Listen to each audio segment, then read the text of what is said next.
আসসালামু আলাইকুম। আমি মোহাম্মদ রেজাউল করিম, নাবানা এন্টারপ্রাইজ, বাদ রোড, বরিশাল। আমি আপনাদের সামনে আজকে একটি হুন্ডা টিগারের মিটার নিয়ে উপস্থিত হয়েছি। এই মিটারটা একটি কমন সমস্যা দেখা দিছে, যা প্রায়শই বিভিন্ন মিটারে দেখা দেয়। বিভিন্ন ব্র্যান্ডের মোটরসাইকেলের বিভিন্ন ব্র্যান্ডের মিটারে এই ধরনের সমস্যা দেখা যায়। কিন্তু এই সমস্যাটা আমরা যেভাবে সমাধান করি, মূলত এই মিটারে সমস্যাটা ওইভাবে সমাধান হয়নি বিদায় এই ভিডিওটি নিয়ে আপনাদের সামনে আমি উপস্থিত হয়েছি। তো এই মিটারের সমস্যাটা আমরা একটু খেয়াল করি। এই মিটারে এখানে স্পিড মিটারটা নেই, এই যে, এবং এখানে টোটাল রিডিংটা আসে না। তো যখনই আমরা মিটারে এই ধরনের সমস্যার সম্মুখীন হই, তখন আমরা মাদারবোর্ডের কিছু কমন জায়গা চেক করি এবং মিটারটা ওকে করার চেষ্টা করি। তো এই মিটারটার ক্ষেত্রেও বরাবর দুঃখিত, এই মিটারটার ক্ষেত্রেও বরাবর আমাদের একই সমস্যা সম্মুখীন হয়েছি। আমরা এর যে কমন স্থানগুলা, যে কারণে এই মিটারটার এই সমস্যা হইতে পারে, সেই স্থানগুলোকে চিহ্নিত করি এবং সেই স্থানগুলোকে ভালোভাবে পরীক্ষা নিরীক্ষা করি। যেমন এ হলো রিডিং আইসি। এই আইসিটা আমরা পরিবর্তন করি, যে সম্ভবত এই আইসিটা ডাউন হয়ে গেছে, কিন্তু পরিবর্তন করার পরে দেখি যে না, এই আইসিটায় সমস্যা নেই। তারপরে এর আশেপাশে যত পাওয়ার সাইড আছে, এই পাওয়ার সাইডগুলোয় এই যতগুলো পার্টস আছে, যেমন রেজিস্টার, ক্যাপাসিটার, ডায়োড, এগুলোরে আমরা চেক করি। চেক করার পরে দেখি না প্রত্যেকটা পার্টসে একুরেট ভোল্ট সাপ্লাই দিচ্ছে। যেখানে 5 ভোল্ট থাকার কথা, যেখানে 12 ভোল্ট থাকার কথা, প্রত্যেকটাই ঠিক একুরেট আছে। তারপরে এই মিটারটা সমস্যা দেখা দিচ্ছে।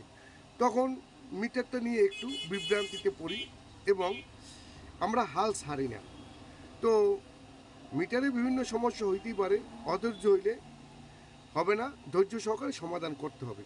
তো পরবর্তীতে আমরা এই মিটারটার সমস্ত টোটাল মাদারবোর্ডটাকে চেকের আওতায় আনি।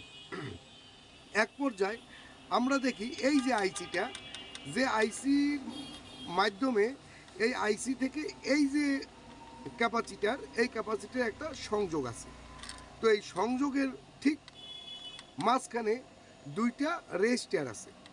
তো মূলত এই আইসির কোনো সমস্যা হইলে, এই রেজিস্টারের কোনো সমস্যা হইলে, বা এই ক্যাপাসিটারের এই আইসির সংযোগ স্থানে কোনো বাধাগ্রস্ত হইলে এই ধরনের সমস্যা হবার কথা না। তারপরে যখন আমরা চেক করতে করতে এই জিনিসটা একটু আমাদের চোখে পড়ে, তো সন্দেহবশত আমরা এইখানে কাজ করি। কাজ বলতে কোনো পার্টস পরিবর্তন করা লাগেনি, শুধু এক পাশের রেজিস্টার অন্য সাইডে এবং অন্য রেজিস্টারটা এই সাইডে যখন আমরা ওলট পালট করে দেই, সাথে সাথে মিটারটা কমপ্লিট হয়। তো যেহেতু সমস্যাটা কমন, কিন্তু সমাধানটা ছিল আনকমন, আর এই কারণেই আপনাদের কাছে এই ভিডিওটা নিয়ে, সামনে এই ভিডিওটা নিয়ে আমি উপস্থিত হলাম। তো পরবর্তীতে আমরা দেখি যে মিটারটার পরিস্থিতি কী।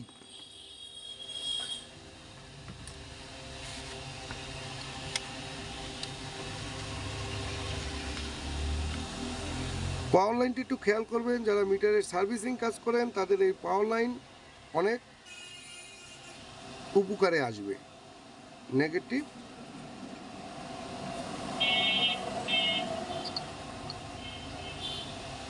এবং পজিটিভ।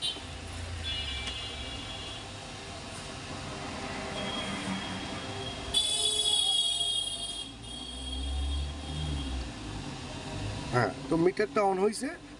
মিটারটা অন হওয়ার পরে দেখা যাচ্ছে যে এর স্পিড মিটার এবং টোটাল রিডিং এখন আসতেছে। তো বন্ধুরা, আজকে এই পর্যন্তই। আবার দেখা হবে অন্য কোনো নতুন ভিডিওতে। যাদের এই ধরনের সমস্যা হয় বা মিটারের অন্য যে কোনো প্রকার সমস্যার জন্য আমাকে কল করুন। আমার ঠিকানা নাবানা এন্টারপ্রাইজ, বাদ রোড, বরিশাল। Mobile number 01976 5593 59। আল্লাহ হাফেজ।